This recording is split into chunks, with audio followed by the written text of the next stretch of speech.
My name is Vern Tepe, and I call to order the Public Service Committee of Kane County for Thursday, July 22, 2021. May the clerk please call the roll. Copey?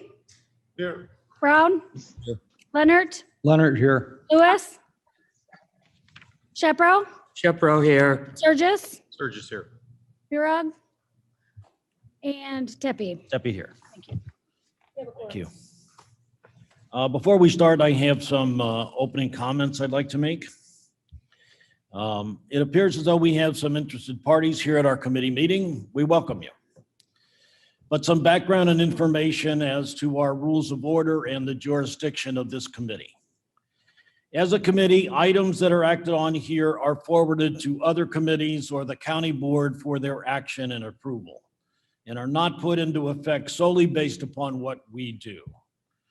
Several offices that are included in our agenda are run by elected officials. So the county clerk, county recorder, and county treasurer are all elected officials. These individuals do not report to the county board. They report to and are responsible to the voters who elected them and gave them the responsibility to handle their office and the duties of that office.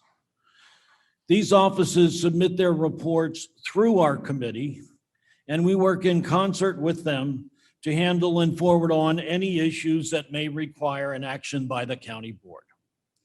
If you have questions for elected officials, you should address those issues to their offices.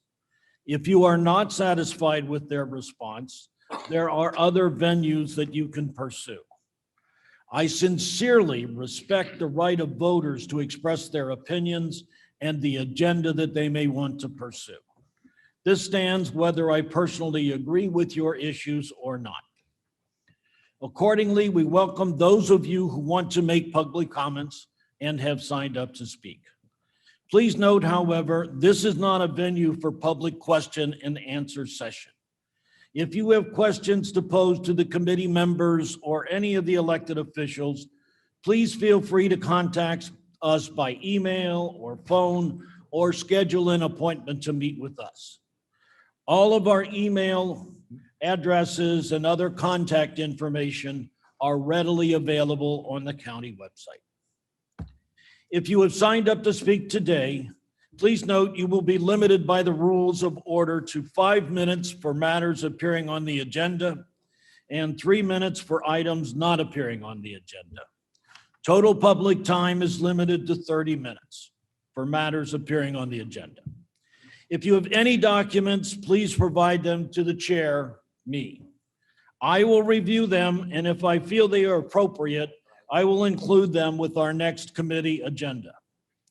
Please try to refrain from repeating any comments that were made by other speakers or at the county board meeting. We were all there. Also, decorum and order is very important. Please refrain from any disruptive or disorderly conduct. If there is any disruptive or disorderly conduct, I will suspend the meeting while offending individuals are escorted from the premises. Thank you. So first, may I have approval of the minutes of June 17, 2021? Yes, sir. Mr. Shepro. I ask unanimous consent that the minutes be approved as submitted. Objection? So noted. Okay, we have 3 individuals signed up for public comments. And I'm going to call on them on the order in which I got the names, not necessarily the order in which you were signed up. So first on the list is Howard Katz.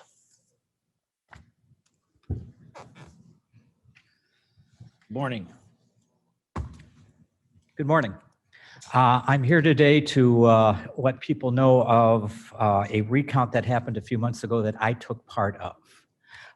We were in a room which had the machines that counted the ballots. I know from experience that when the mail-in ballots came in, 3 judges sat there to review them the signatures, that out of the 84,000 mail-in ballots that were received, 164 ballots were actually contested and were given a chance to be redressed. Now, there has been some discussion about whether or not the ballots were initial. I checked with two lawyers on, who are conversant with election law and one election official. There is no law in the state of Illinois that says ballots have to be initialed, which is a tradition that some counties in the state of Illinois still do. The ballots came in, the sealed envelopes were verified, and then if the signatures matched, they were then allowed to be put in for count. The recount happened with, I think, 4 different elections being reviewed. The people who were there for both parties sat there, looked at the ballots as the election officials reviewed them, and then were passed on. None of the ballot challenges actually merited anything. They found that the count done by the clerk's office was accurate, that the ballots were in good form, and that the tallies stood. I want to say that having watched the election process here in Kane County for decades, I think that the system here is very fair. I think that the people involved do an extremely good job in making sure that everything is done properly and is done according to the law. To the people who say that they have found errors, grievous errors, that everything should be redone, I say to you that you dishonor our nation and our democracy with your call for false and improper elections. These elections were done fairly. They were counted properly, and they were, in fact, a tribute to what we call democracy here in the United States. Thank you. Thank you. Next is Stephanie Maresco. Good morning. My name is Stephanie Maresco, and my address is 39W612 Caribou Trail, Camden Hills, Illinois. Distinguished members of the board, I stand before you today to officially request an independent third-party forensic audit. What many of you may not be aware of is that myself, along with members of our election integrity team, met with Mr. Cunningham, Mr. Dugan, Mr. Pollock, and Mr. Escoval. After we left that meeting on June 28th, we were left with more questions than we had answers for. Thus, the reason for coming to you today. Before you, I think most of you have, before you is a 4-page packet of questions that have been given to us by citizens of Kane County. We are respectfully requesting that these questions be added to the record. As was previously stated, the last time we met, election integrity is an American issue, not a political issue. Thankfully, in this day and age, when there has been so much partisan bickering, election integrity is something that both sides can agree upon. In fact, in 2018, U.S. House Representative Adam Schiff from California stated this, and I quote, "I continue to think our voting machines are way too vulnerable." Furthermore, U.S. House Representative Ted Lieu, also from California and a Democrat, said this, and I quote, "These voting machines can be hacked quite easily." Quote, "Workers were able to easily hack into electronic voting machines, and it was even possible to switch votes." End quote. Based on the seriousness of these two gentlemen's statements, coupled with the questions and concerns from Kane County citizens, it is imperative that we work together to resolve and prevent these issues from ever happening again in Kane County. Ladies and gentlemen, look around the room today. Before you are moms and dads, retired workers, and business owners. You, as distinguished members of the board, serve our community so well, and you do it because you're passionate about what happens in Kane County. But so are we. We care. As citizens and residents of Kane County, we deserve answers. You, as our representatives, can help unravel the mystery of what really transpired during the 2020 general election cycle. In closing, we ask you, our distinguished members of the board, for your help. We ask that you uphold the standards that are expected from our public officials who take an oath and whom we have placed our trust in. Otherwise, how can we be confident that voter integrity has been restored as we move forward here in Kane County? God bless you, and God bless the United States. Thank you for your time. Thank you. I don't want to mispronounce your name too badly. Stephen Yohan. From Kane. Didn't butcher it bad, thank you. Wait, He's not from Kane. he's not from Kane. I'm, This person doesn't. Please live be in- quiet. Chairman, please put the gentleman in order. Thank you. Please be quiet. Thank you, sir. Please go ahead. Please state your name and address first. My name is Stephen Yohan. I live in Kendall County. I'm the chairman of the Kendall County Party, an established party in Kendall County. I have no axe to grind with Republicans or Democrats. However, we all know that over the last number of decades, people have lost faith in our institutions, whether it's education, political, religious, you name it. But then along comes people who want to tug on the heartstrings of those that are angry and fearful of the future because they've lost faith in their institutions. And those people need to be ashamed of themselves. So I was at the last meeting and I saw Mr. Pyton spew out a bunch of numbers. I wanted to see if he was right. Well, he said there was a over 53,000 increase in registered voters in Kane County. So the numbers I'm going to explain to you, or the percentages, is real simple. You take the percentage of registered voters gained and the percentage of population gained. And here's what I found out. Kendall County had a net gain difference of 16.76%. In other words, let's say they had no population increase, but they had registered voter increase of 16.76%.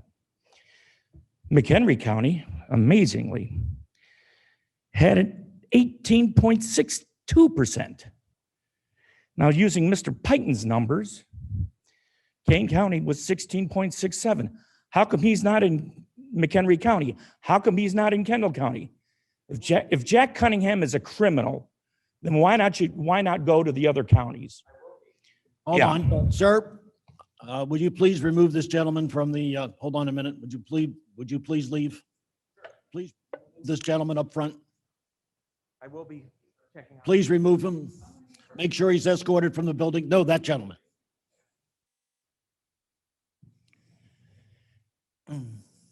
Let me know when I may continue. Hold on.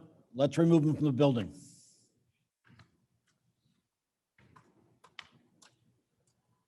I'm sorry that you were interrupted. Please continue. So we had Kendall at a higher percentage. McHenry at a higher percentage. Now DeKalb and DuPage, they were actually at a lower percentage.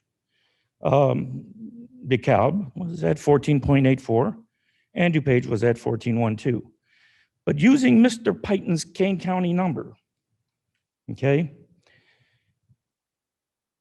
Kane County was at 16.67, and the total of all 5 counties using his number would have been 15.48. Nothing unusual there. But here's what's right, or here's the facts. He miscounted Kane County. He came to this board and told you that more than 53,000 gain was in the gain of voters. He was wrong. Well, let's put it this way. He was inaccurate. It was actually 58,077 votes. Okay? If you come to a board, I don't care if it's a corporate board or a county board or any board in between, you spew out incorrect facts or inaccuracies, you're not let back in that room again. So if Mr. Payton wants to walk his walk, he can contact me through Facebook Messenger, pick out a precinct, and we'll go door to door. Thank you. Thank you. We'll move on with our meeting now. Finance Department. Mr. Chairman, just a point of privilege on this. Shepro? For those that may not be familiar with the rules, public comment is not limited to residents of the particular jurisdiction. I believe that any citizen or even non-citizens Yes. would have, any person would have the right to avail themselves of the, I believe it's in the Constitution, it's called the right of the people to petition the government for redress of grievances. And therefore, I think we welcome anyone from any portion and any place that has comments to make. Thank you. As usual, Mr. Shepro, you are correct. Okay, let's go on. Finance Department. Okay, their reports are on file.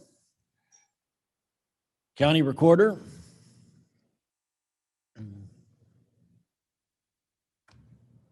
Okay, they came in this morning and they're just extremely busy. County Treasurer. Good morning. My name is Gary Hopp. I'm the Customer Service Manager for the Kane County Treasurer's Office. Treasurer Kilborn is traveling this morning, so he's not going to be able to attend. He asked me to take his place. I believe you have our report in front of you. I'll take any questions you have. There's only a couple things I want to mention. The second installment due date is scheduled for September 1st. The tax sale has been scheduled for November 1st.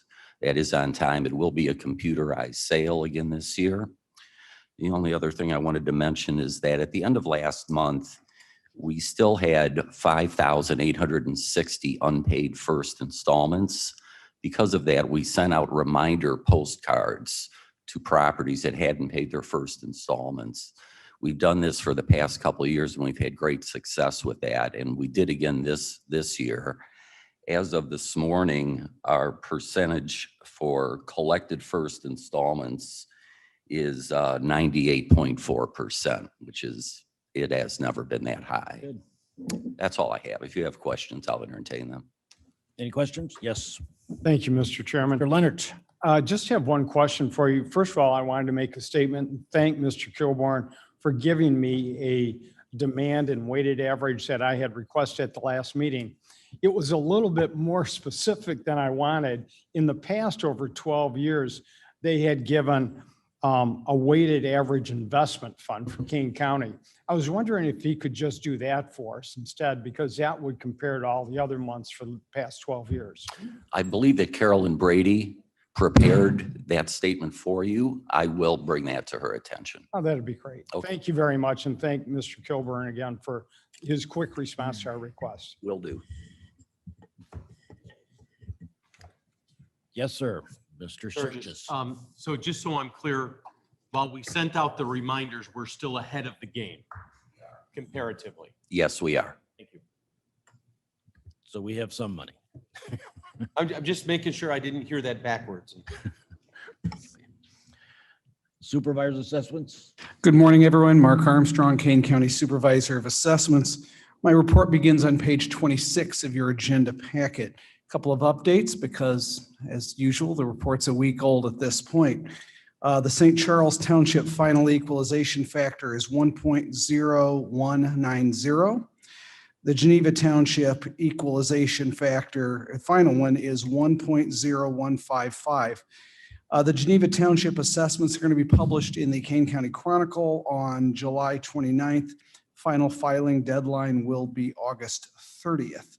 Do not have a final publication date set for the St. Charles Township assessments. The remaining townships are in, but are still being processed, those being Burlington, Elgin, Camden, and Aurora.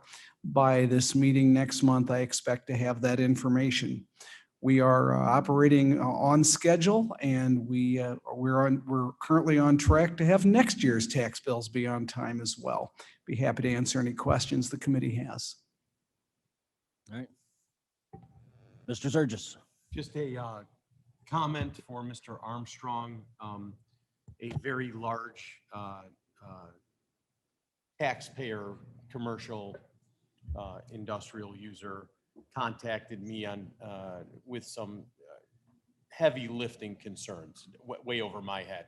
Mark, once again, professional beyond belief, I believe was able to cut to the matter and the heart of it, assist Mr. Belak with this particular client. And again, Mark, I'm just wickedly happy that you're on our team. So Well, I'm happy to be here. Thank you. wickedly happy because some of his stuff is hocus pocus that is so far over my head, and I appreciate him being there. So. Okay, Regional Office of Education. There we go. Morning, everybody. I'm Pat Del Santo. I'm the Regional Superintendent of Schools for Kane County. This is a really busy time for us, even busier than our normal summers. It's prime hiring season for the school districts and also renewal of teacher licenses. So far we have renewed over 2,400 teacher licenses this year. We fingerprinted over 4,000 people, and we have a constant stream of people coming in and out of our office right now, being fingerprinted and background checked. It's also training time for our school bus drivers. Every school bus driver in the county must go through a refresher course once a year. That's a 2-hour refresher course. We have a number of instructors that teach that class. They were updated in June. We updated our curriculum and got it to the instructors. And next week, we will be training most of the drivers in the county so that they'll be ready to go in a couple weeks. August 11th is when some of our districts are actually starting. I'd be happy to entertain any questions that you might have. Any questions? Everybody going to be ready for the school year? We will be ready. Okay, thank you. Next up's County Clerk, Mr. Cunningham. Good morning. The main attraction. Mr. Chairman, I'm here to submit what I'm supposed to, my monthly report, which will show, in spite of the pandemic, we've taken $944,260 so far. When I first took office, we were taking in $640,000. That's over 300. So I would suggest that we're going to get over $1 million this year. We generate enough money in our office to pay for vital document records and tax extension. The elections is what we take from your general fund. And we continue to try to be as self-sufficient as we can. And I thank you for this opportunity to present that. As far as the other issues. Yeah, we need you on a microphone. Microphone? For you. People usually tell me to shut up. No, basically, first of all, I don't take this personally. These people have a perfect right to question what we're doing in our office, and we welcome that because we're here to learn. Every election, we look at it, what do we do, what can we do better, and that's what we shall continue to do. Unfortunately, they didn't stick around long enough to hear the answers of what you're going to have to their particular questions, but I don't like. Mr. Chairman, excuse me, point of information. As to the comment just made by Mr. Clerk, I think that since the minutes don't reflect comings and goings from the people in the audience, I think it should be noted for the record that virtually everyone who appeared to have come with respect to the issue that Mr. Cunningham is going to and his staff are going to address seemingly were not interested to stay around to hear the answers to those questions, which I think is very unfortunate because I know how much work has gone into this. But I would ask the minutes reflect that there was a mass departure after the public comment. Thank you, Mr. Shepro. I will note that this meeting is being recorded and it will be available online to anyone, and I would hope they would avail themselves of the opportunity to see the same kind of things that this committee is going to see in the next few minutes. So Thank you. Please proceed, Mr. Cunningham. And as far as I'm concerned, the accusations, I don't mind being called names because I've been in politics now for a good many years. And when you call me a son of a bitch, I take it as a compliment. But what I don't like is just to be referred to my people who are heroes, as far as I'm concerned, to run elections. Elections, as you're going to find out today, are extremely complicated. We have very little flexibility of what we do. And basically, these people should be commended on the election that we held in Kane County. Not only is it complex to run a general election, but with a pandemic involved, it was above the call of duty. Now, I've given them compliments. I'm not giving them raises, so I want the board to know that. But with that, I intend to explain to you Elections 101 today, and hopefully that'll answer your questions. Mr. Pollack will now take start presenting. Are you going to do it from there, or do you want to do it from here? Okay, we spent staff every question they gave us. We taken through legal, the state's attorney's office here. They viewed all this. Our office, the IT department has viewed it. So this is a result of probably 102 hours of work that we've prepared for these people to give them the answer that they're not interested in.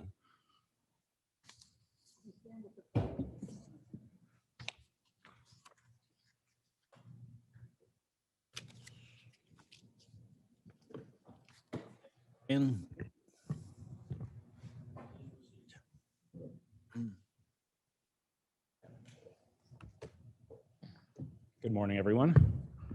You're going to regret that you wanted me to come on the camera. That's a different story. That's her taking a day off.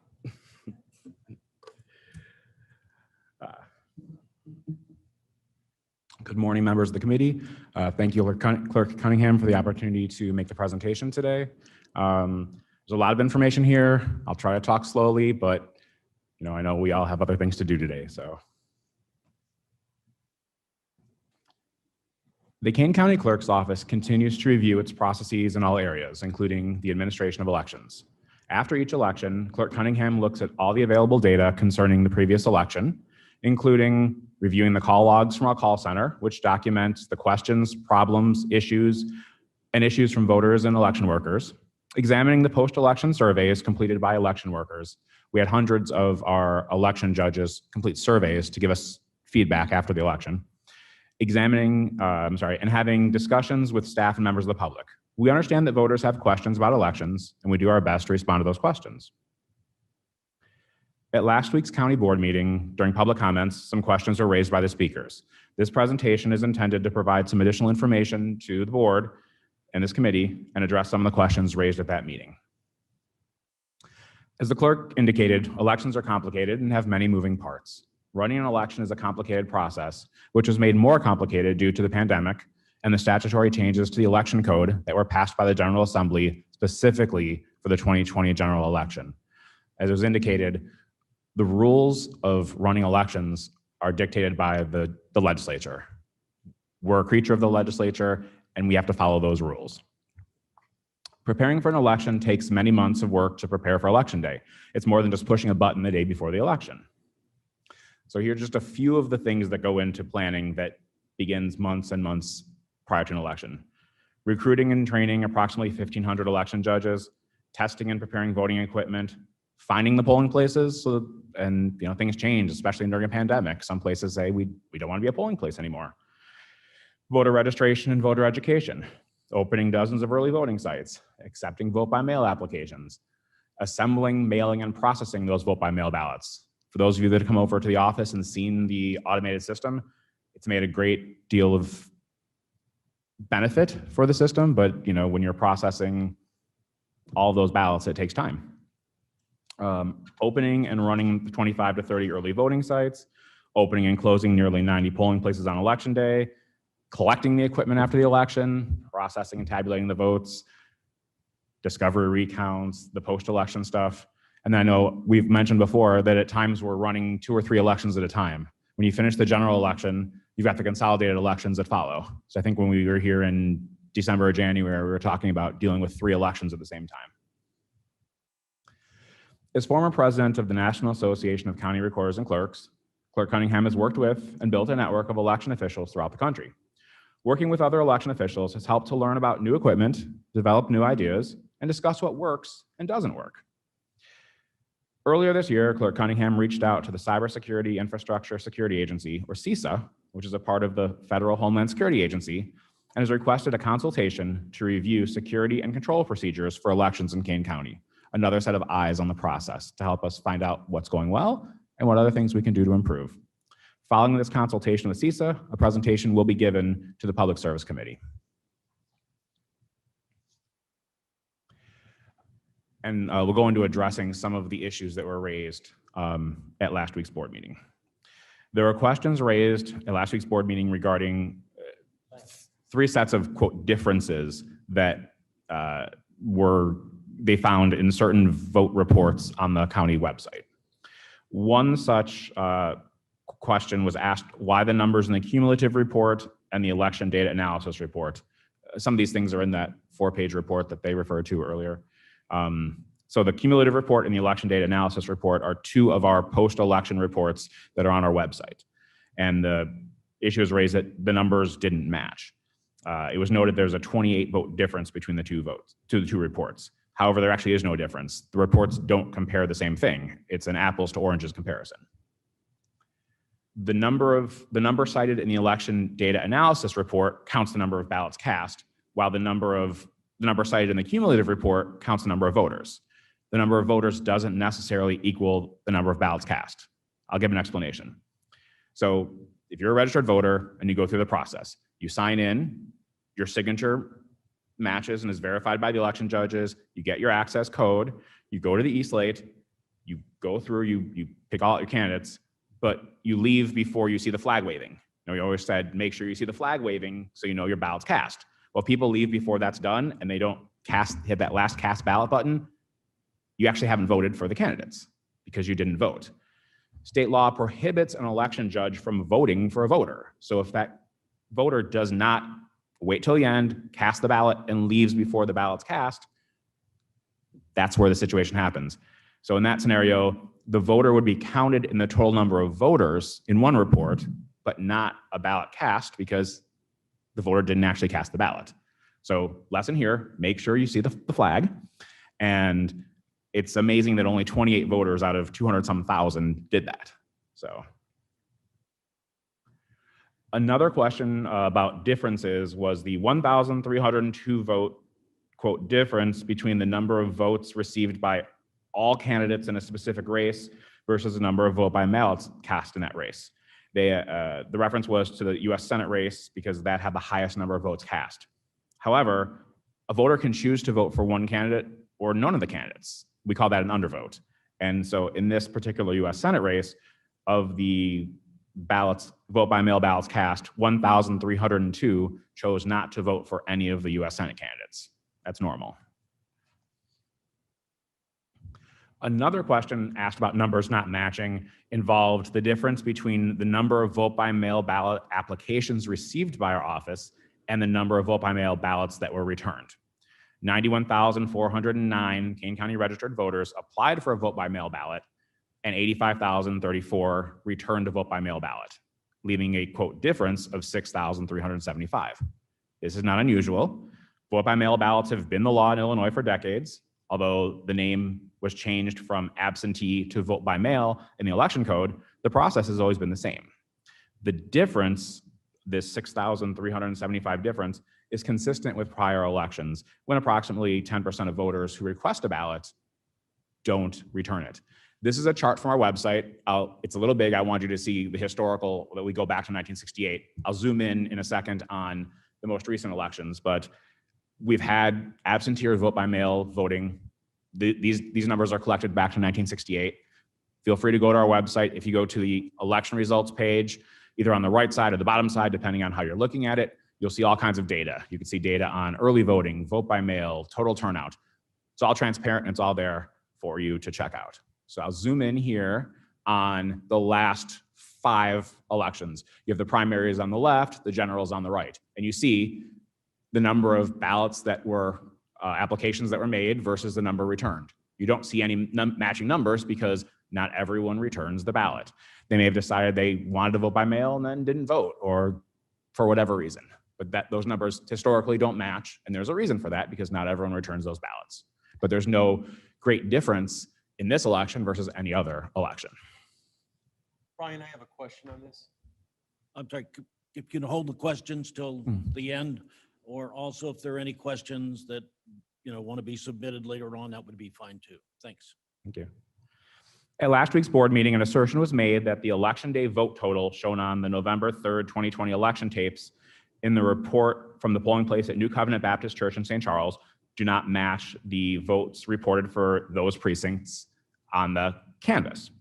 They do. The tapes match exactly, and we'll go through and show that.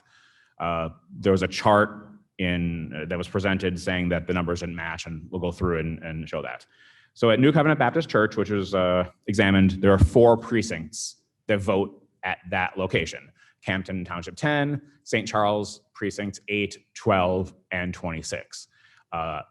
St. Charles Precinct 18, the voting was actually conducted at the branch court, not New Covenant Baptist Church, which was why when the report was presented to you that there were 0 votes cast there, well, they don't vote there. So it would be expected that 0 votes would be cast there.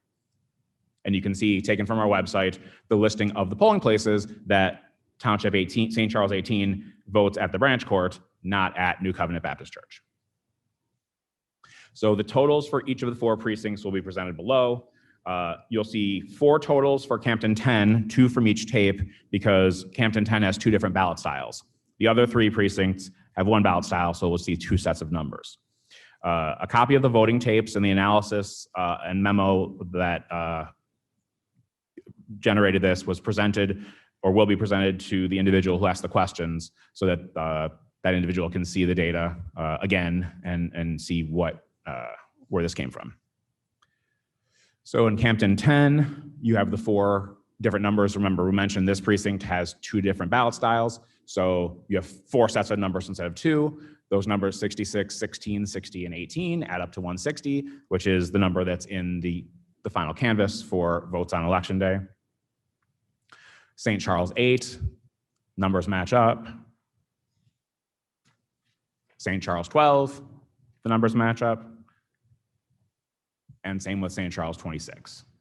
So there is no discrepancy in those precincts, the 4 precincts that actually vote at New Covenant Baptist Church.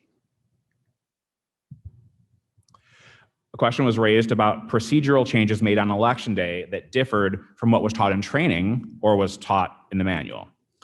No procedural changes were made on election day.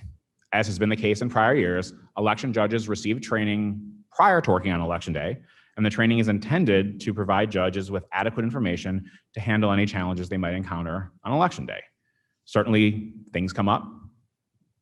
You always learn something new on election day. That's why we do this. And we appreciate the things that come out of it so that we can improve for the next election. One such thing is the surveys. I briefly mentioned it before, but all of our election workers receive a survey after the election for them to share their feedback, concerns, criticism, problems, good things that happened, and suggestions from election day. Several hundred of the election judges completed the survey and provided us information to help our office learn about issues so that we can use that information to improve the experience for the voters and for our election workers. Election judges are also given the opportunity to document any issues in writing on election day. We also have our call center, which logs calls from the polling places on election day and help us track the problems that happen in the polling place to see how well they're being solved and how quickly they're being solved so we can be prepared for the next time. If there are a lot of issues that happen from a certain area or generally, then that's something to prepare for the next election.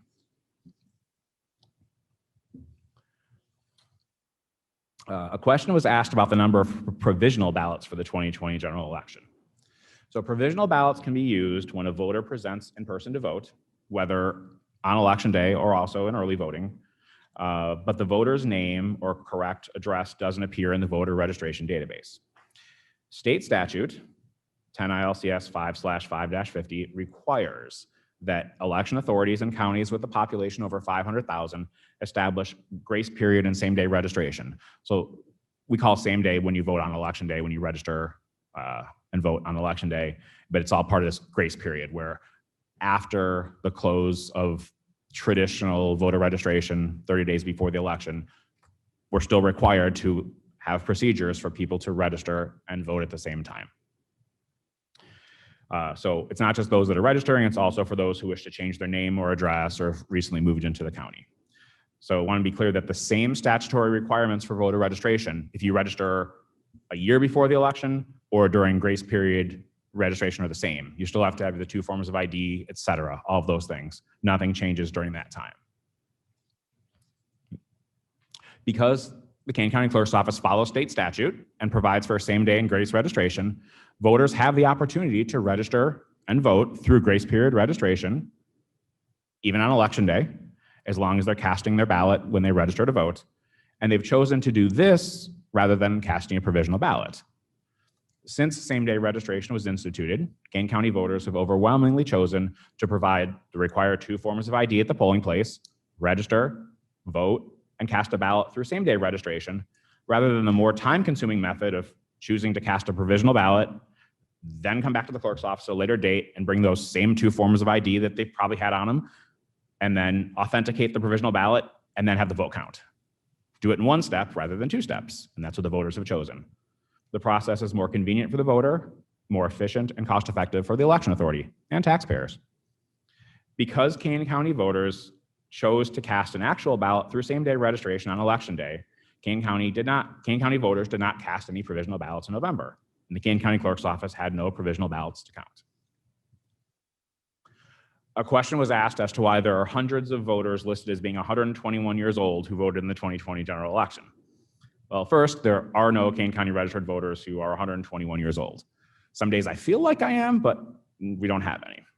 In the past, state law did not require a date of birth as part of the voter registration system. So when data comes from a legacy registration system or from third parties who registered voters but didn't input a date of birth, the default date of birth is January 1st, 1900. As it's currently 2021, that would indicate an age of 121 years. Currently, the clerk's office collects the date of birth from voters who register through our office. We recently ran an extract in the voter registration database and found approximately 200 registered voters who still have that default date of birth of January 1st, 1900. Previously, we had over 3,500 voters with that default date of birth. And after reaching out to the voters to update their date of birth in our database, we've narrowed that number to about 200. We regularly update the voter database by sending letters to voters when we find missing information, and we'll continue attempting to contact those remaining 200 voters to update the birth date information. An assertion at the meeting was made that people as young as 2 years old were registered to vote. We searched our voter registration base and found no records of any registered voter who's 2 years old. An assertion was made that multiple people who are dead or don't live in Kane County voted in the 2020 general election. A little bit of background. So Kane County, like all other election authorities in Illinois, maintains its own voter registration database. The Kane County Clerk is also the registrar of vital records. You see that in the reports, which includes death records. So anytime a Kane County registered voter passes away in Kane County, we're aware of it, we have the death record, and that voter is removed from the database. Kane County shares its database with the Illinois State Board of Elections, and Illinois is part of a nationwide network which participates in an electronic information exchange with other states. And we receive information from the State Board of Elections when voters from Illinois subsequently register to vote in different states. So then what? When we receive information about a former registered voter who might have moved to another state, we investigate which state has the most recent registration. As part of this process, we contact the voter by sending them a confirmation letter to notify them that they're an inactive voter once we have this information and ask whether in fact they moved to a different state. If they have moved out of Kane County, we'll cancel that registration. But if we find out they haven't moved, we can reactivate them to the active status. Additionally, regular purges of the Kane County voter registration system are performed in accordance with state and federal law. According to our records, we are unaware of any voters voting in Kane County in the 2020 general election who are deceased or who are registered voters in another jurisdiction. Voters who vote in an election sign an affidavit under penalty of perjury. And election fraud is a felony in Illinois, and we've seen has been prosecuted in the rare instances that it's happened. A reference was made at the meeting to a social media post in which an individual claimed to have moved out of state but still voted in a congressional race in Illinois. We found that voter was a registered voter in McHenry County, not Kane County, and did not vote in Kane County. Some questions were also raised about the number of individuals who were registered to vote during 2020, especially in the time of COVID. How could we have so many people registering to vote? And then there have been comparisons about from the last 10 years about the number of registered voters and then the increase in registered voters over the past decade. So Kane County receives, in addition to what we do in our office, we receive online registrations from the State Board of Elections and the Secretary of State's office daily during those periods. We process the registrations on the day we receive them. According to the State Board of Elections, which runs the statewide online registration portal, 24,375 voters in Kane County registered online through the state board's online registration portal in the year 2020. Of that number, over 20,000 registered online in the last few months of the year, from June to the end of the year. During last week's county board meeting, it was stated that 9,999 voters were registered less than 30 days before the election, and at least 3,000 registered voters on election day registered to vote and voted, which was, quote, a clear violation of the law. As I indicated earlier in the presentation, state law requires the clerk's office to establish grace period and same-day voter registration for voters, and those registrations that occurred during the last 30 days before the election, including election day, are in fact conducted pursuant to state law. During last week's meeting, it was stated that there were 196,000 new voters in Kane County since 2012, and that this is indicative of fraud or some kind of malfeasance. While there has been a significant increase in the number of voter registrations since 2012, much of this increase comes from the changes to the election code and factors that are outside of the control of the clerk's office. Statistics can be a very useful tool when they're viewed in the proper historical and statutory context. In 2012, after the election, Kane County had almost 210,000 registered voters. At the time of the general election last November, Kane County had approximately 318,000 registered voters. So what goes into those changes? So first, in 2018, the city of Aurora, the voters in the city voted to terminate the Aurora Election Commission. So more than 53,000 voters from the city of Aurora who were previously counted in the city of the election commission's voter rolls were transferred to Kane County's voter rolls after Kane County assumed the election administration for the Kane County portion of Aurora.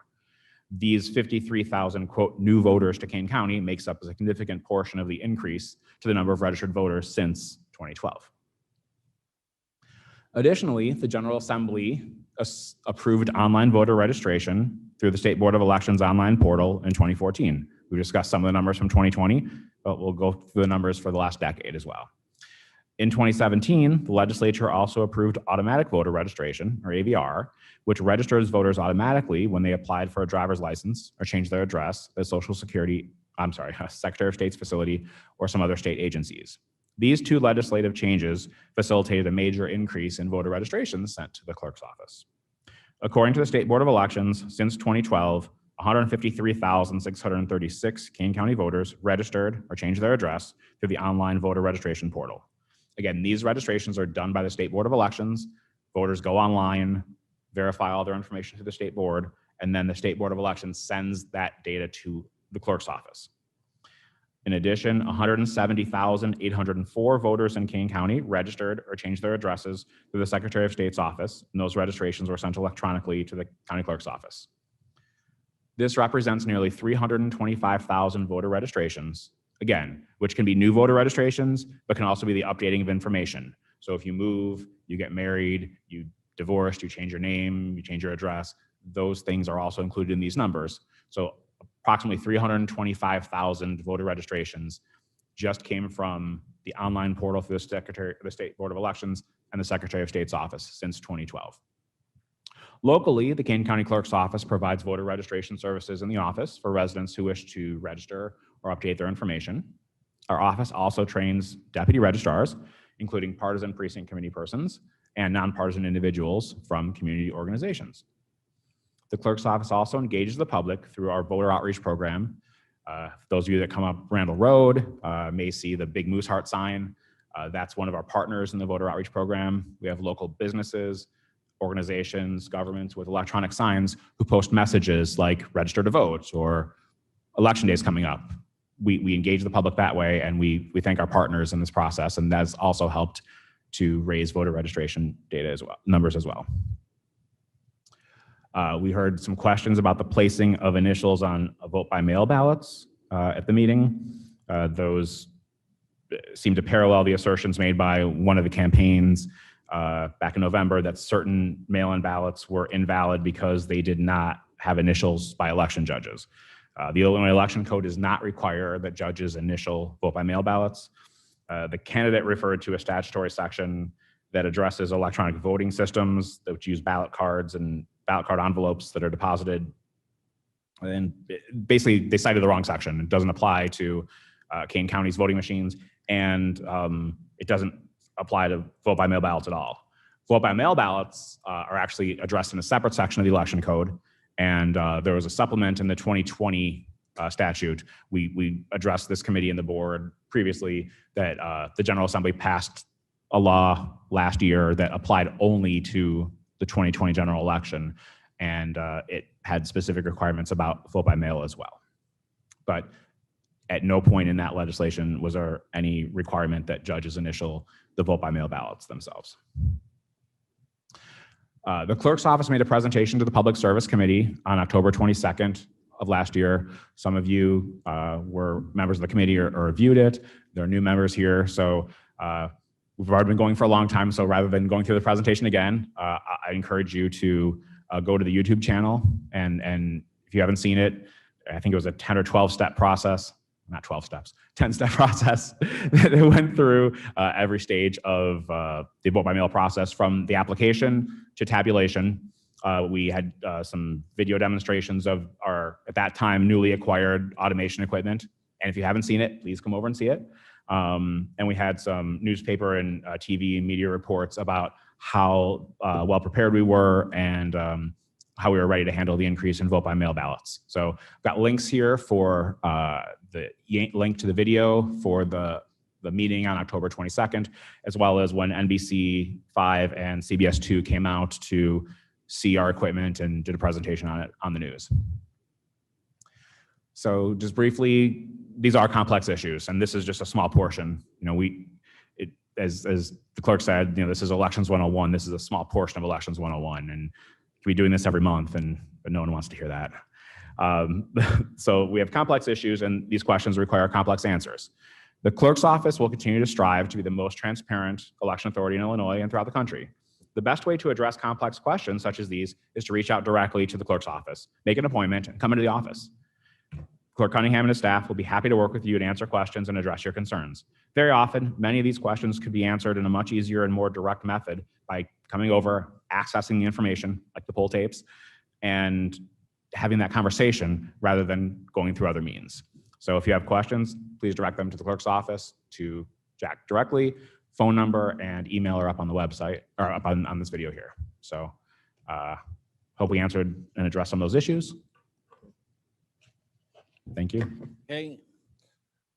Mr. Surgis. Thank you, Mr. Tepe. Just a quick statement that while Microphone, yeah. is this on? There we go. Just a quick statement that while sitting in this chair, it's so important that we listen to both our constituents, but also that we maintain a professional relationship with our counterparts here at the board.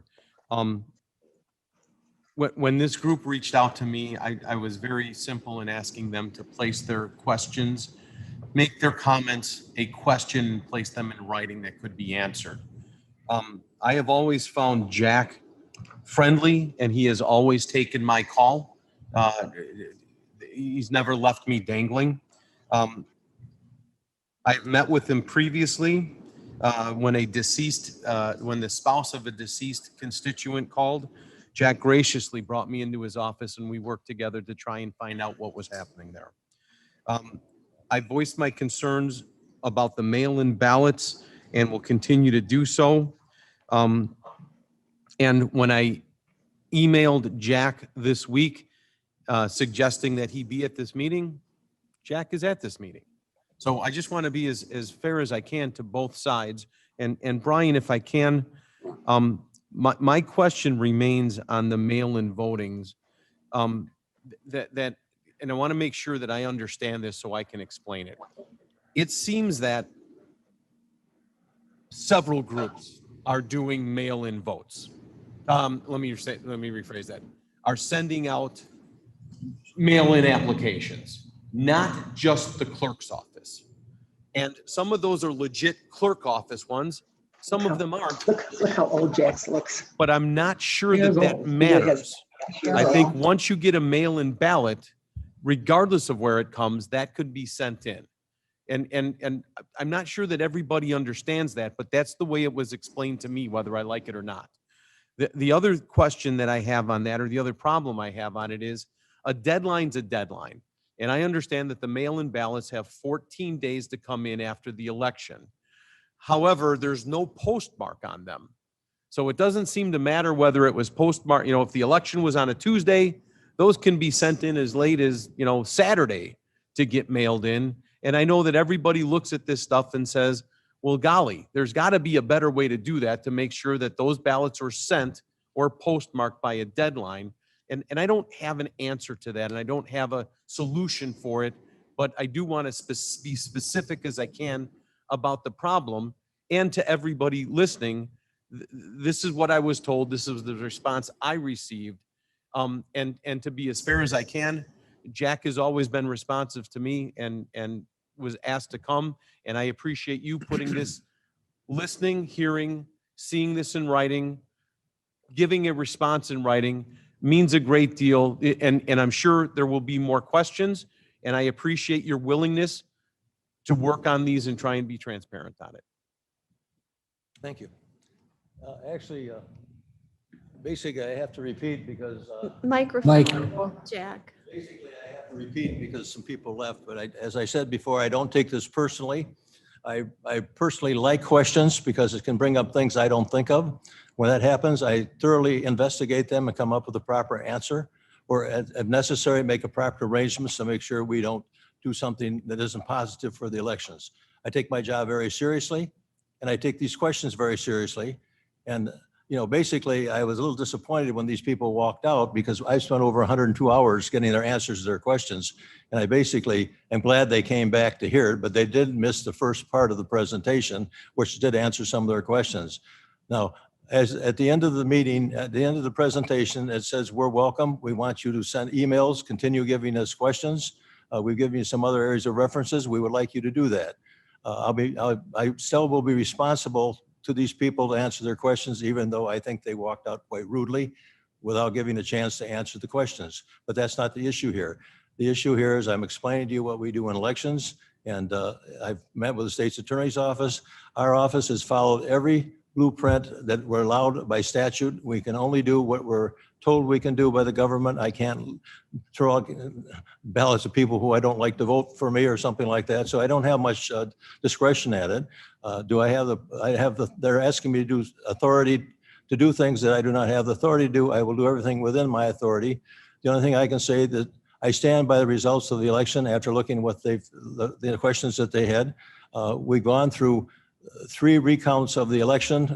At the end of every election, the state of Illinois picks out randomly 5% of the precincts that basically we have to rerun the results to make sure they jive with the results that we have on election day. Our office did 25%. Candidates also came in with their exploratory recount when they were a certain percentage. They were percentage close to the other candidate. They had a right to come in. That happened with 4 candidates, so they all had 5%. So you can see, recounting the ballots, almost all of our ballots have already been counted. It'd be a waste of my time and we follow the law. Some of the questions you're asking have to refer to the state's attorney because I'm not your state's attorney. I lost that race by 1,200 votes. And it was one of the smartest things the county voters did at that time. So see, in this business, you got to understand there's only, there are no ties. You're going to win, you're going to lose. So basically, you better be able to take both of them. I've won and I've lost, and I'd like to lose graciously. I respect the system, and I stand up for the system. There's nothing that's been criminally wrong in this election in Kane County. I'm not going to defend what happened in Georgia or Timbuktu or other areas because I don't have any personal knowledge of that. The only thing I can tell you is what happened to Kane County. I can understand people not understand the election process because as we go on through this, I think one of the lessons here is extremely complex. There are many moving parts and you have to work to keep them together. And as I said before, instead of, my office, my staff should be praised for the job they did. Elections are complex, as I said earlier, and this election was extremely more complex because of the pandemic. So I stand by our results. I'm sorry if you don't agree with them, but the votes have been cast and the will of the people of Kane County are accurately communicated to you by the results of that vote. Chairman Tepe, can I just finish one Go final ahead, Mr. comment? Dirks. Go ahead. On Friday evening, one of the speakers, there were 3 people that spoke. One of the speakers called me Friday evening. We spoke for about an hour. She is still in the room and did not leave. She was not rude. She was very precise. Her questions were in writing, and she's still here listening. And I just wanted to thank you for sticking around. And she can come back to my office with me after this meeting. We'll be glad to give her more time. And I'm sorry of our first meeting, I didn't explain things properly. I apologize for that. There was obviously some misconceptions. We tried to give them the documentation, but the documentation is not easy to read. I mean, to follow. So we're doing the best. We're doing the best we can, folks, and God bless you. Mr. Copey. I think Ms. Monique had her hand up first. Okay, I didn't see that. I saw you. Thank you. Mr. Tepe, I wrote a brief synopsis of what my opinion is in regards to. Mr. Chairman, I did put my hearing aid in, but I'm still having difficulty hearing Mr. Copey. Sorry, I always get that complaint. Okay, I'll try. I wrote a brief notation to myself. Essentially, it's theoretical in nature, and that it's somewhat contrary to your opening statement. And it is of no offense, I hope. It's not meant to be. We sit here as a legally identified and democratically appointed extension of the people. We represent the people's sovereignty. The Public Service Committee, other than the judiciary branch of the government, is the only bastion that separates the people's redresses and grievance to the larger government on the issue of alleged election conduct. Mr. Copey, can you get closer to the mic? I'm sorry. I understand.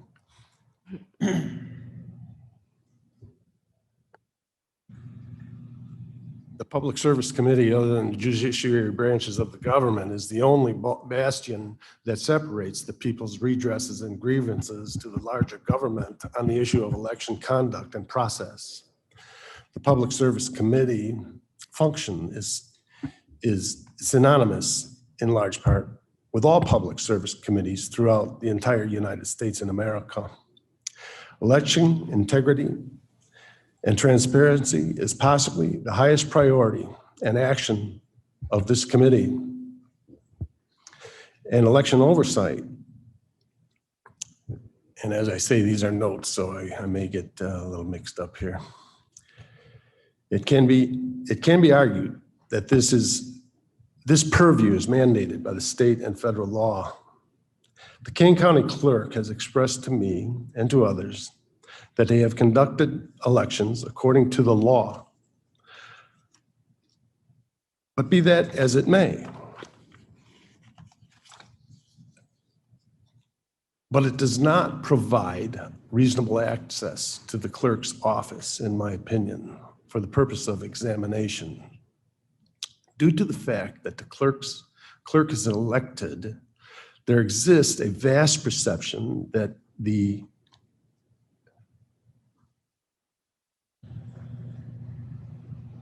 law itself offers a high degree of autonomy to his office.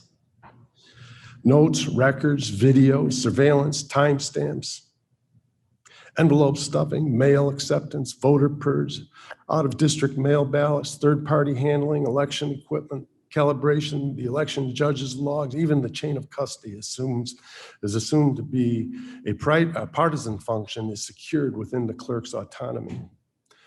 Furthermore, other than the county clerks across the United States,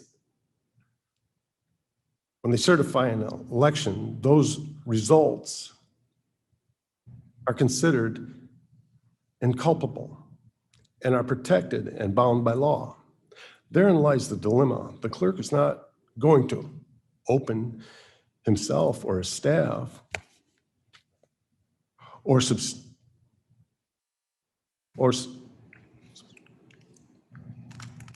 offer himself to substantial or insubstantial critique or even other perceptions of the same. And for the most part, the county board must serve a benevolent function to the county's employees and are forced to respect the autonomy of the clerk's office. Now, which brings us full circle to this moment. We can't, the claims incite a certain illegitimacy. And if that's the case, and there's a systemic problem within the system, then my own election is in question, or at least a portion of the votes are in question. So we can't blame a candidate if they are elected under the system. We cannot blame the clerk for certifying the votes according to the law.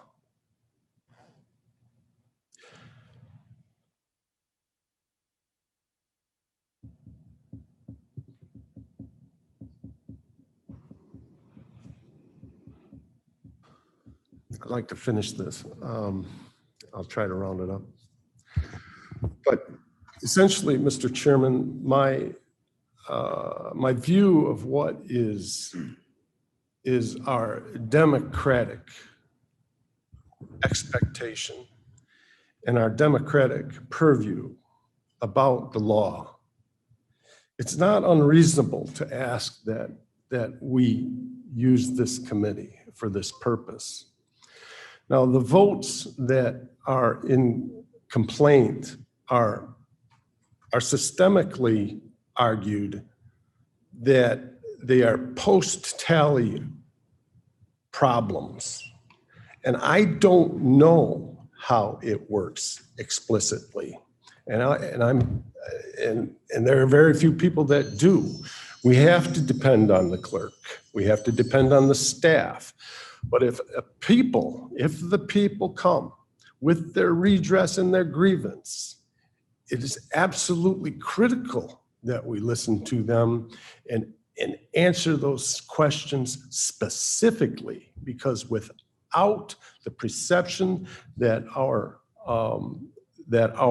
election, our democracy is in order and secure and legitimate and viable, and even if it is, and there is that perception that it isn't, that is a very big problem, and we need to hear it, every word.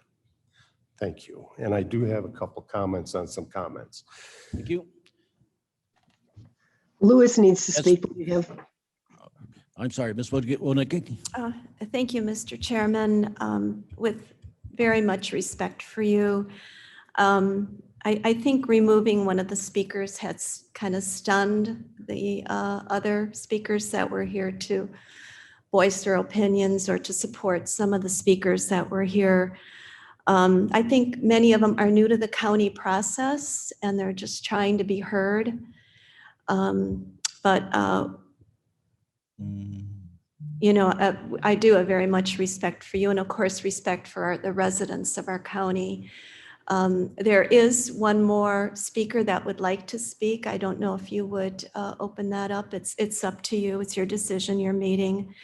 And Brian, I would like a copy, either hard copy or email of your presentation, please. We'll make anything available you want.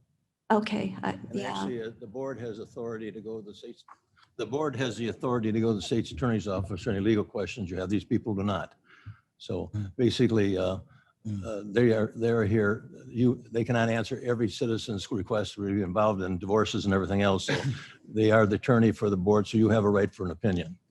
these people will not have that right. They will come to me and then I will ask for an opinion from the state's attorney's office, who is here representing at this point. Okay, this is their government, not our government, and yeah, Okay, I but- understand what you're saying, Jack. And, But actually, uh-huh. you know, I'm running the election based on my background, which is, I can't give you a legal opinion, even though I have 2 doctorate of jurisprudence. I don't get involved in you, even though I taught state and local government at a university. But if some of these people, I would have given a free pass to attend the class if they would like to do so, if I were still teaching. But at this time, you know, I can't, it's not my job. It's my job to perform the functions that the statutes of the state of Illinois require me to do, and we do that. Okay, thank you, Jack. And thank you, Mr. Thank you for your Chairman. comments. I'm sorry, but I do not feel it's appropriate to open it up for comments from the audience. They can come to our next meeting or they can come to the board meeting. Thank you. Okay, Mr. Frost. Mr. Chairman, I'm not on the committee, so I do want to speak, but I think Ms. Lewis indicated she had a question. She is on the committee, so I'll yield to her first. My apologies. Too much going on. Ms. No Lewis? problem. It's hard when you're the person that videos in to get recognized, but I wanted to, and I'll try to keep it real brief. So back in 2018 in the primary, I won my primary by 3 votes. And that's a really, really low margin. And so there was a recount. And, you know, many lawyers were there and lots of officials and things. And we went through every possible scenario, and I still won by 3 votes. But that made me realize how important this process is and the integrity of the process is. And so when this discussion first came up several months ago, I was very interested in it. And Mr. Copey and myself and Ralph Padron, who had been FOIAing a lot of information, made an appointment with Mr. Cunningham's office and Brian. And we went over and they literally spent over 2 hours going through every scenario that we had, every question that we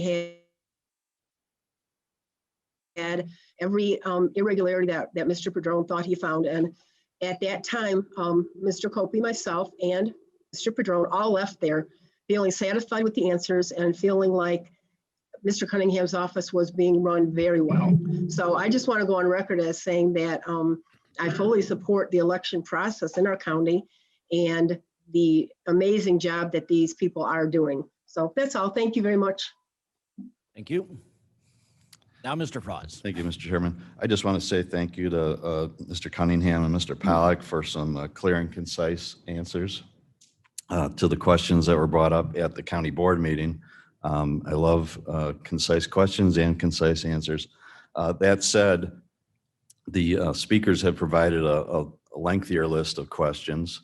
At today's meeting, I gave my copy to Mr. Cunningham, and all I would ask of them is to do the same thing with this list. If you wouldn't mind going through it, take some time to research it and come up with the answers. And I'm not even really asking you to come back to this committee so much as I would ask you formally to meet with Ms. Maresco and 1 to 2 people of her choice when you're ready and go through those questions.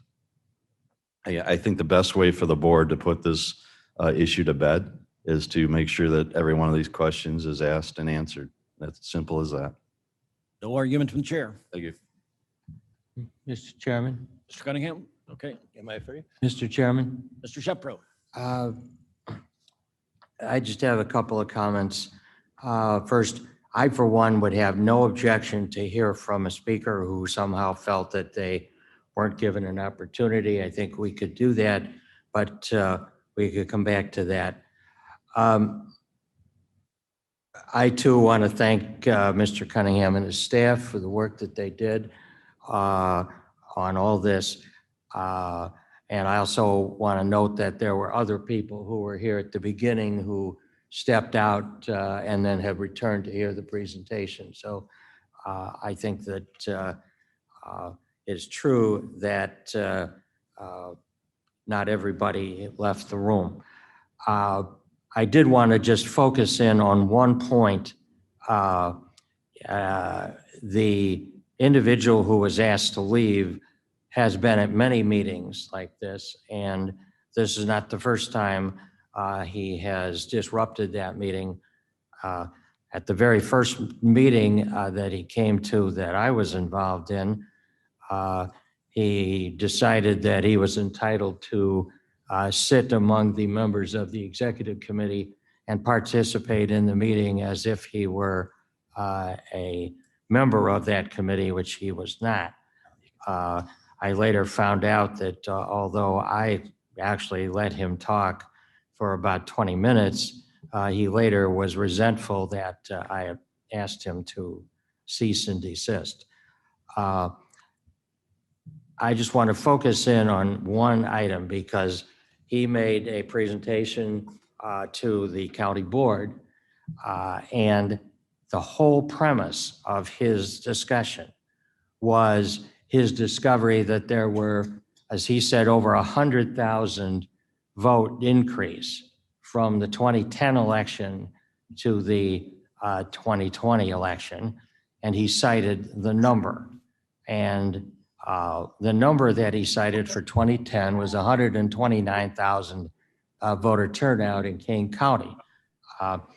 That number is actually correct on one level. However, and I will certainly be willing to be corrected by Mr. Cunningham and his staff, my understanding is that number in 2010 did not include any votes from the city of Aurora. It was a report only on the non-Aurora portion of Kane County. And essentially, all of his analysis was predicated on this startling discovery of these 100,000 additional votes. And so while I agree that all questions should be answered, I think that the clerk's office should not be burdened with having to respond to questions that are based on really just careless. It's not hard to determine where those votes were. Over the years as an election junkie, I have found the county clerk's website to be a particularly useful, detailed, and accurate source of information. And if you're not sure about that, I would suggest you try finding on other counties' websites any comparable election information, and it will be hard to find. But again, questions are legitimate to be answered, but there is a process. And it's a process that I think accommodates the rights of people to question the returns. But I remember the 2000 election when the others were seeking to keep going. And, you know, one of the slogans was, well, you have to stop counting at some point. There has to be some finality. Much of the information that was submitted was information that was developed, as I understand it, during the discovery process involving a very close congressional race. The candidate in that instance elected not to seek a court case to air his concerns, but instead chose to go to the United States House of Representatives, which also has a process for reviewing the election. So again, I think it's appropriate to ask questions. And actually, I think I would note, I'm not sure if Mr. Surgis got his question answered about the one issue that was raised with respect to the postmarks. But again, I think there has to be an end to it. And I think you have to consider also whether some of these questions, and again, I refer to Mr. Payton, were submitted with any sense of accuracy or integrity before we ask our staff to put in additional time on that. And I thank you for indulging me. But I would ask if the one speaker who felt that they weren't given an opportunity, I think we could probably devote 5 additional minutes. I would agree with the chairman that we're not going to reopen it, but perhaps that one person could be accommodated. Thank you. Internal Control gives me authority over my office, and any question, I don't care who thinks it's frivolous, any question comes in from a constituent has the same priority in my office. They would be treated seriously. We'll try to get to the bottom and give them the answer. So frivolous questions are one that gives a person the ability to adjust to say that's frivolous. Well, that's not out. Any question is valid that a person has regarding voting while I have watch over the votes of Kane County. Mr. Surges? Chairman Tepe, just to answer Mr. Shepro, Brian did give me an answer last year. I just don't like the answer. Okay. So I'm just being honest. I mean, Today, and I didn't hear, a response. he answered the question last year. I just don't believe that the process is appropriate. Okay. So. Ms. Bates? I have three questions that I think are simple. Brian, Mr. Pollack, or Mr. Cunningham, how do you know if a machine isn't working properly on the day of the election? I was a poll watcher one time and I had to dash over to the election to get somebody to come and fix it. Well, we have our election staff. We have IT, which assists us. We have there's different levels. So you've got, if something happens, the tech judge will call in to one of the different levels. So we have zone managers that are rotating around. If they can't fix it, you have the IT that'll come out. So they're reporting it. They're calling to the call center. I remember we log all of those calls. So when something happens, we're made aware of it, and whoever's closest at that point will. So they run out and fix it. Okay. Could the judges ask, did you see the flag when they cast their ballot as you're walking? I mean, 28 of 100,000 is not very many, but I mean, I guess, do you really want? hope that wasn't me. Do you want people, I mean, we do have a secret ballot in this country, and I mean, do you want people looking over your shoulder, seeing? As you're if walking out the door. Okay. Would you explain one more time ballot style in case people don't understand ballot style? So with the way that lines are cut for in a particular precinct, you may, I don't know if it happens in your precinct, but you may have where a state rep district line or a state senate district or a county board district or a school board district is cut in the middle of a precinct. So for example, if your precinct has two different state representatives, one part of the precinct would have one ballot style that would have state rep candidate, state rep A or district A, and another one have district B. And it's not that in some cases we have many ballot styles because there are different lines that are cut. So you can have a split of all those different things in a precinct. So if you have a different state, multiple state reps and county board candidates and whatever in that time, you could have, in this case, what we presented, the Camden issue, there were two ballot styles. Some precincts have many more, which will be an important thing for the board to look at. That's why it's important this remapping goes well, because in some of our precincts, we have over 22 ballot styles. Oh my gosh. When you walk in, can you imagine paper-wise going through and getting you the right ballot? With our system, we come in, we identify it, go to our database and pull in your ballot style automatically. There are ballot style errors made in one election that we had regarding Batavia and St. Charles and Geneva. They were trying to get something for the city. The problem is some of the precincts were outside the city. So when you came in there, and that was challenged on the basis that some people that they were given the wrong ballot style. Now, at that point in time, what was happening, the judges had to look it up and hand enter your ballot style. Now, when you go in to vote, they have where you sign the signature. I have since put up your ballot style on a barcode to do away with human error. So when you come in, they scan that, goes right to your ballot style. There's no chance of that human error. Now, the equipment we have, when we investigated, we went through every other piece of equipment, and we found in our equipment there was only about 8 things that go wrong, whereas with a paper ballot are about 40, not marking it right or wrong. And basically in our research, we found out those 8 problems were judge human error. And so we try to make sure that our election does not have human error. Now, you have human beings involved, so I can't say there have not been much errors done. There's instances and when people come in to vote and they walk out without pressing the voting button, and consequently, that's human error. So you can have human error from the voter to the judges. Every element of this could have human error in it. And we try to minimize that as much as we can. And I welcome anybody come over. Some of the questions you ask are better answered. I know you've come into the office and looked through the system. Also, some of these questions can be better asked because we have one of the best databases in the country, DFM. And so when you come in, these questions, I can't remember how many votes. There's just too much to remember here. And as I jokingly tell people, when I was younger, I thought I had a photographic memory, but as I get older, I think I'm running out of film. But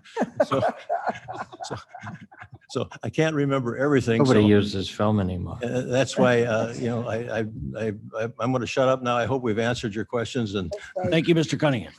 Okay, I'd like to close, Mr. Copey. I'm sorry, Mr. Chairman, I believe I made a mistake in my dialogue. I mentioned that it sounds like the grievances come from post-tally systemic problems, in their opinion, but I meant to say pre-tally systemic issues. So I just wanted to make that correction. Thank you. Okay, Mr. Shepard. Just very brief comment. The comment about the ballot styles. If you remember back to when we used the punch cards and you had to do the punch card and you had the little book, the same thing they had down in Palm Beach, where you had to flip the pages and stick it in. Every ballot style had to have its own little independent booklet. And I know, I don't remember how many my precinct used to have, but it was many. I don't think it was 22, but every one of those had to be a separate standalone unit. And so, lines and confusion were often substantial. And now with the machines that Mr. Cunningham oversaw are getting, you can now load all of those ballot styles into the same machine, which is why when you go in to vote, they find out where you are and you get issued something. And you don't have to have 15 or 20 different stands and hope that somebody doesn't go to the wrong one by mistake. Okay. I'd like to conclude this aspect of the meeting by saying I personally spent a decent amount of time with the state's attorney and with Clerk Cunningham's staff and office because I believe all of these questions need to be answered appropriately. I also believe in decorum and process. This committee is not the place to put someone who has been elected independently under scrutiny. There are other venues to do that, and this is not the right venue for that. It's our process to work with them in concert, not to try to tell them what to do. There are, again, other ways that it can be done, and Mr. Cunningham's office is completely open to this. And I really want to thank Mr. Cunningham, his staff, and the state's attorney, and Ms. Moser's staff for really making all of this very professional and well done. So please, let's go on now. Other business? We have no need for, Chairman? yes? I would ask unanimous consent to place all reports on file. That'll come, that's coming in the agenda, so you want to be ahead of a time? Well, I didn't think we were having an executive session. Okay, unanimous consent, any questions? Okay. I'll entertain a motion to adjourn. So moved, Shepro. All in favor? Need a second. Thank you.